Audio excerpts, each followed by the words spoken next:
waliwo olutalo olunene nnyo wakati wa Museveni ne mutabani we nga byaddala era bye biviiriddeko ne tweet endala gye yabadde agguddewo okugiggalawo. Muhoozi Museveni yamugambye agenda mujjako bwa CDF era essaawa yonna Muhoozi bagenda mukolako reshuffle, bagenda mujja mu kifo ekyo ekya CDF.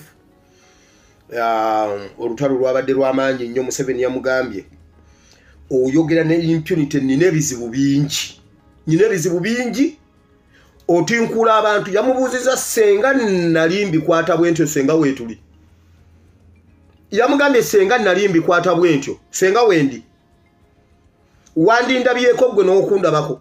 Yamugambye lwaki oyonoona ebintu bye tukozedde ebbanga bwe tusibe tulina okukola newankubadde obuyinza wankubadde biki.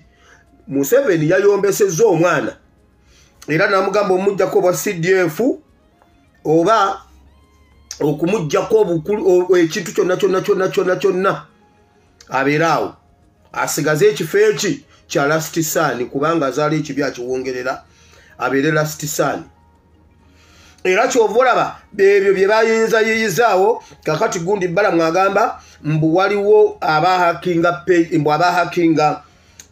hando ya Muhoozi mbuno be babiwandiika ne babiwandiika ate gwe n'oddamu ng'okomentinga buli busiru bwateekayo buli kyasesema ng'olya buli Muhoozi kyasesema balamu ng'alya yaddakaawo.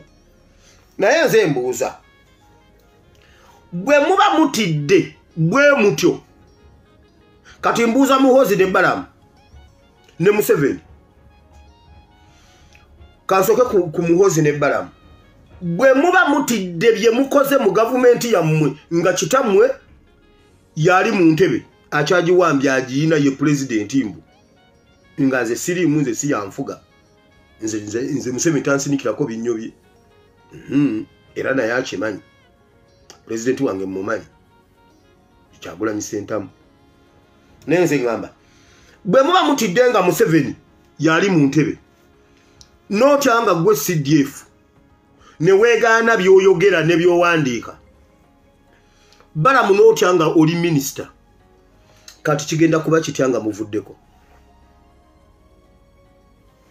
Bukyanga ntandika okwogera n'okuwandiika n'okupostinga ku media seetondangako ku byempostinze ne bwe binjokya ngenda nabyo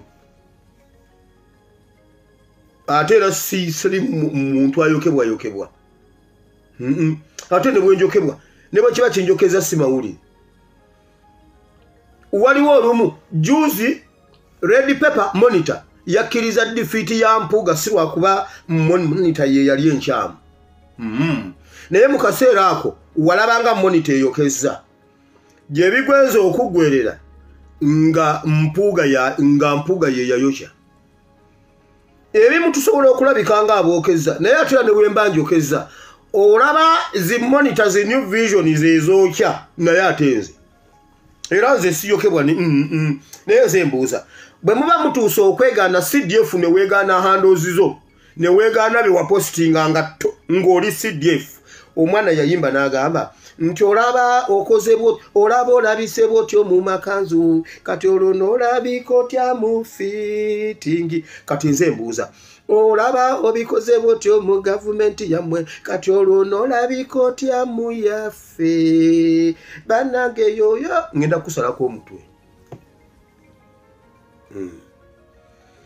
Olaba otagala nga gwe CDF kiriba kitya nga nze CDF nzikirizibwa okulota bayidhabwe ye nabawadde ebyawandiikibwa kasooka ensimbe wakati ebyawandiikibwa by'olwaleero tuli mu kitabo kya 1 Kings chapter 3 from verse 1 to verse 28. Awo twasomawo ko emirundi ng'ebiri Sulemaani ekirooto kya Sulemaani ng'ali ne Katonda. Tugendagenda mu Romans chapter 12 from verse 1 paka gy'onooyagala nze nja kukoma ku 3.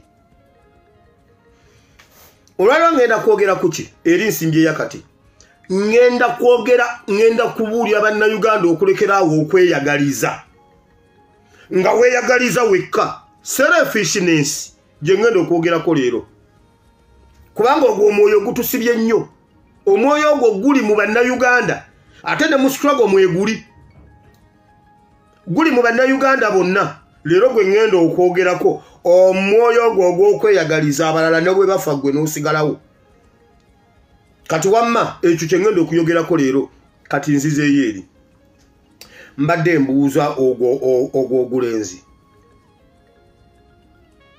olaba otidde bw'otyo nga gwe CDF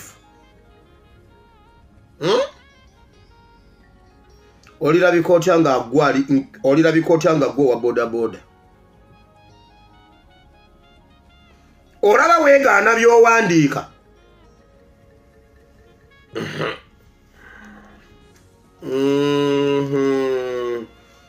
muyinza waliwo ebintu byenjogera wano ne mulowooza mbundoota naye n'okuloota kukkirizibwa fe ab'ensi ey'omwoyo okuloota kintu kikulu waliwo lw'oloota ekintu ng'oloota riyo kyetugenda okusoma kuba tugenda kiraba nti omwana Sulemaani yali mu kirooto naye nga byaddala agenda ozukuka nga byaddala kati nze mundeke ndoote wamma loota kyekyo mwe abanda banganza aloota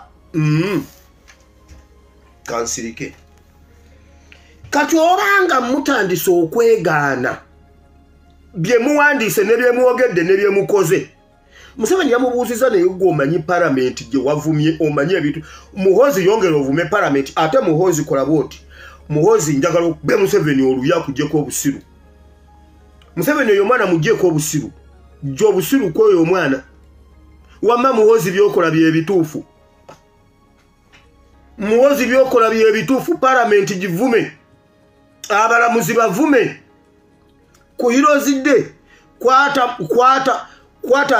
Besigye omusale k'omutwe alekerawo okuzanya kandolindoli ne Museveni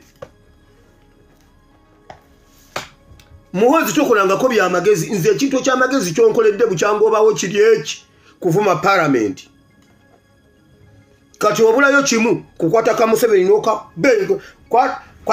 kwata ogwo omukono ogwo gwatwalira wano ogunyolo oguteeka emabega kanyolo omukono oguteeka emabega Muhoozi kati otandise okuddamu amagezi ebintu byokola byebyo genderaawo njakakasa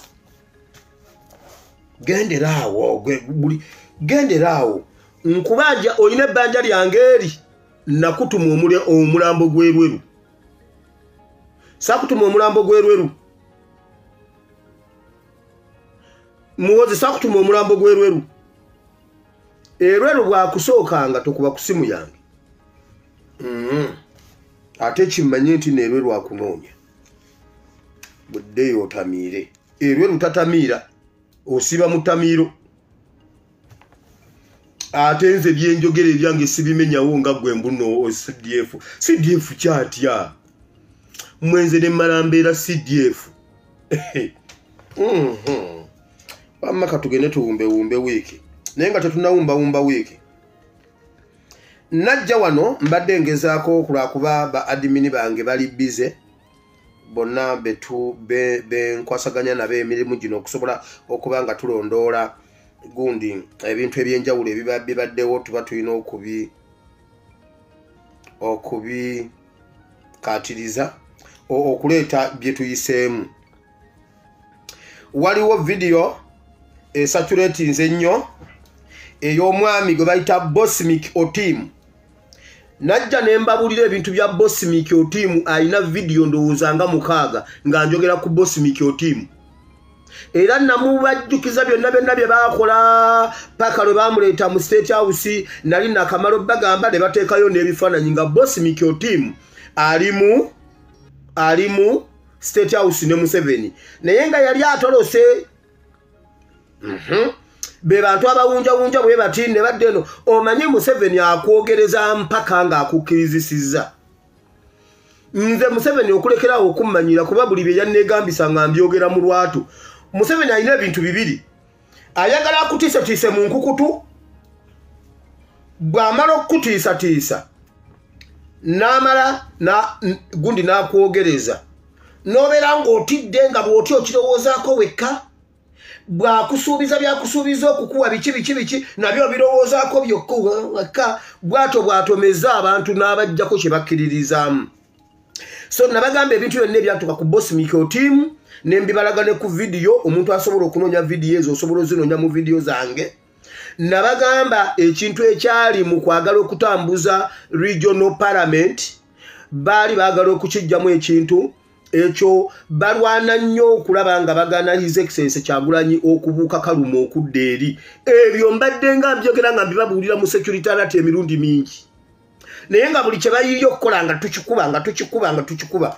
Kaakati wano we zaaleetedde Boss Miko team olw'okuba yeeyagaliza asuubiziddwa yenna byonna ye okumubeererawo n'awaayo bibino byali mu kutambuza. Njagala muwulire okumanya abantu Museveni bwakugula akulongoosa obwongo ne budda mu lubuto ebyenda ne bidda mu mutwe. Otegeera ekintu eki njala kuluma.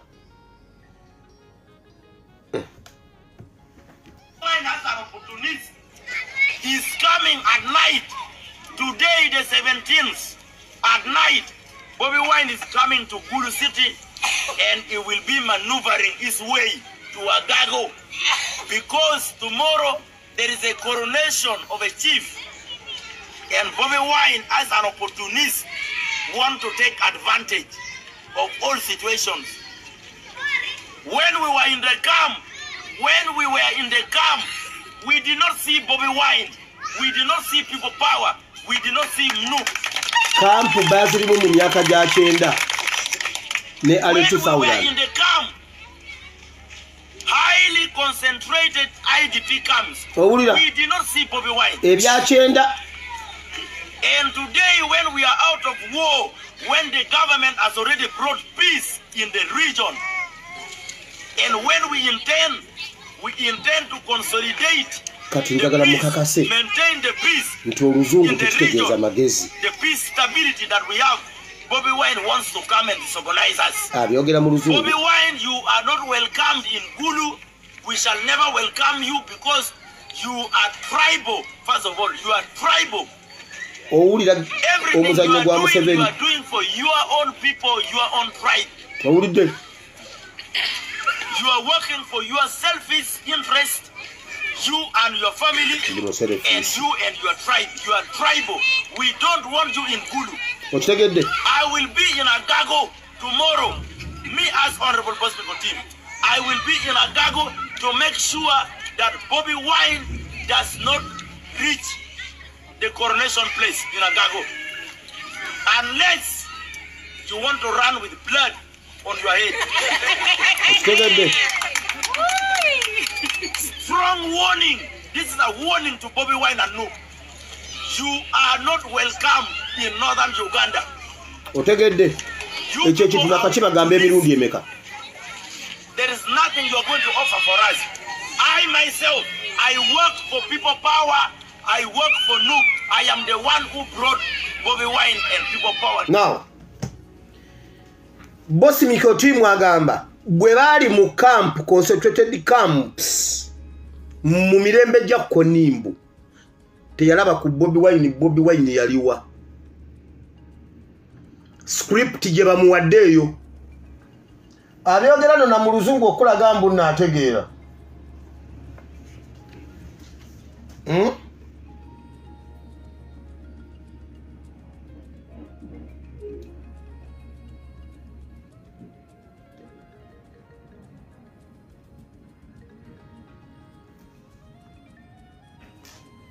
akulaga ayogera na luzungu okulaga nti nno yasoma naye nga musiru muzibu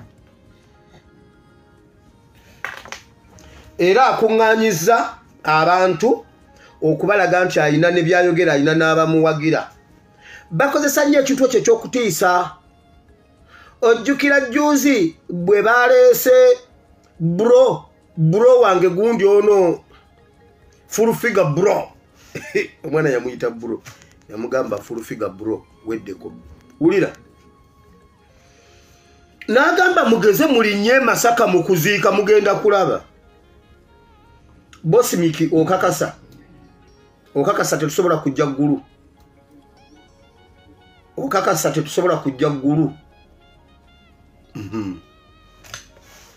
Wamawulira nabagambye ekintu kye nabagambye nsiiba mbagamba UPDF SFC police tebali redde kuddamu kukola temu lyonna ku bannayuganda.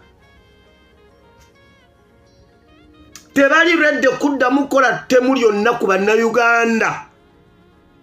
Kyova olaba Museveni adiringira mu bantu abafaanana bwe batyo. Tunuulira abantu abo. Boss Mikyo team ono gundi ono w'omu kisiko wali Wammanga waliwo bonna balabanga beebo. Waliwo kana akagundi kana akegundi kano bannaye leero atakusagala nakukwogerako.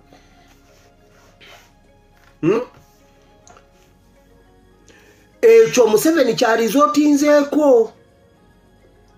UPDF SFC tebakyaddamu kukola fujjo ku bannayuganda wadde naaka. Kati Museveni atandise kukola mu bigange ebyo style ebyo. Bulijjo si kibagamba. Naye wulira okumanya waliwo abantu abamu abasoma ne basoma obusiru. Boss Mikyo team yani Boss Mikyo team artist yali artist wamaanyi nnyo mu Northern Uganda era ennyimba zaziyimba mu Lukyoli. Era yalinga yagala nnyo His Excellency Kyagulanyi nnyo. Era yamulonda okubeera coordinator mu Northern Uganda. Kakati nga bumanyi ffenna bwe twafuna ekizibu ekyo ekyokutujjonkera nga people power nopweze naye bamukwata. Mu kumukwata ne bamutiginya ebyo era abyogedde wano ngenda kamalayo. Abinenyeza Kyagulanyi. Okitegedde? Amuvunaana mbu teyaliwo mu kampu nga bali mu kampu mbu tebamulabako. Obwongo bwa Boss Mikyo team takimanyi nako nti Museveni ye yali Koni ye yabasalako emimwa. Teriyo kiyitibwa Koni. Olwo olutalo ndulese mu episode ziwana emirundi mingi nga ndi ne bakomanders bennyini abakomandinganga gundi ez'enjawulo. Olwo olutalo mbadde nga ndubagamba ngamba bulira fronts ez'enjawulo n'aba UPDF abali abatakimanya kye bajje bava ekigoye ku maaso okutegeera nti beekubanga bokka UPDF ku UPDF. Wabula Boss Mikyo team agamba emirembe Museveni yazza emirembe mu Northern Uganda. Kyagulanyi gye yali amazeyo. Kyagulanyi yabateeka mu kampu. Ulira bwagambye manye nebaza Mukama kubasaasana. Northern Uganda. But at the time when I was being killed almost by security, ngani akutta. Bobby Wine was flying going to America. Our youth, be careful. Be careful. Bobby Wine is going to destroy your future. Bobby Wine is a user. He used me. The best example is Boss Mikyo team. Bobby Wine used me. And he want to use my people again. Never. It will never happen. Over my dead body. I am ready to fight Bobby Wine in Northern Uganda. Bobby Wine, don't come to Gulu. Don't come to Northern Uganda. Don't come to... Owulidde?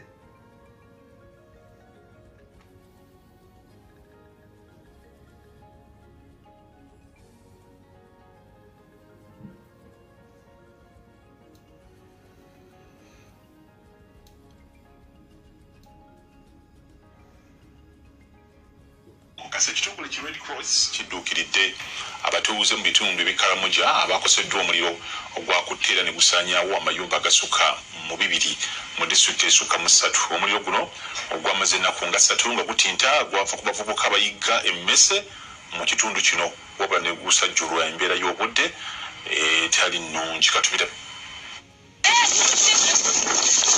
Olwokutandulwa Sabbiiti ewedde abatuuze mu disitulikiti y'Nabeeratuuk, Moloto, Kosane Napaka e Kalamoja baakulwawo nga bakyalunyumya oluvannyuma lw'omuliro okubalumba ne gusaanyaawo ennyumba zaabwe zonna.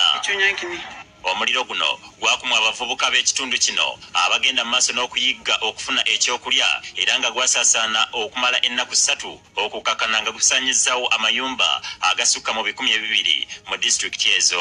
My neighbor came. She called me, Mama Aaron, you come out. The fire is too much from outside. Now when I came outside, I saw the fire was really too much, with too much wind. There are these youth, unemployed youth, desperate youth, who go looking hunting for rats for survival. Because for them, when they hunt rats, Boss Mikoti mwagamba abavubuka tebavaayo okwerwanako kubanga balina emirembe. Kalamojja ne Acholi bonna be bamu bali mu Northern Uganda region eyo yemu.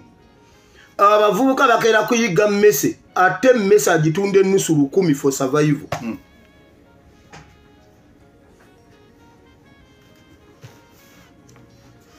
RDC ye yayogedde. Omwana kera kumachanga yagala okunoonya emmese 10 wakiri ayo kyekyalo. Botuganira ku version yaabwe ate nayo teyali ntuufu. Naye nga gwe mulimu ogukolebwa. Bayiga mmese bafuna nusu 10 buli mmese. Abantu balya mmese. Mugende munoonyereze bulungi tewali yokoni yakuba bantu ba Northern Uganda. Nakugamba Museveni baatuula ne babala Northern Uganda.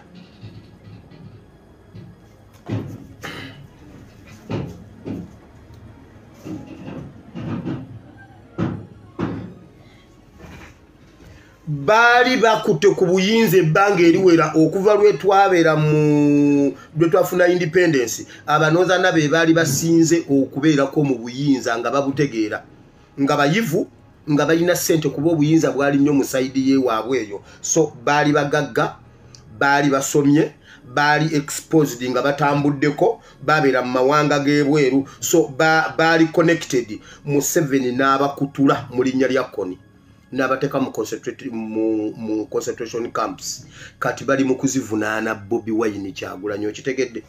Wabula nga gamba sikwagala mu Northern Uganda, sikwagala mu Northern Uganda gundi okitegedde. Oyo Boss Miki namubabuulira dda alina episodes ziringa 6 ze naakamwogerako ku Mpoma satellite. Oyo mumaze katuwumbe wiki tugende mu kigambo kya Katonda. Olunaku lwali lwa Sunday ebyo nja biddamu. Ne mutuka n'okumuvunaana mbuno babateeka mu kampu nga Kyagulanyi asoma. Ogwo omuliro gwe mugamba ogwo ogwa Kyendi simanyi ezo kampu za mwezi emyaka gya 9 yali mwana muto nga asoma. Musajja watungana yakuba buloka nga kanaabe kati mwali mwagala kanaabe abakolere ki?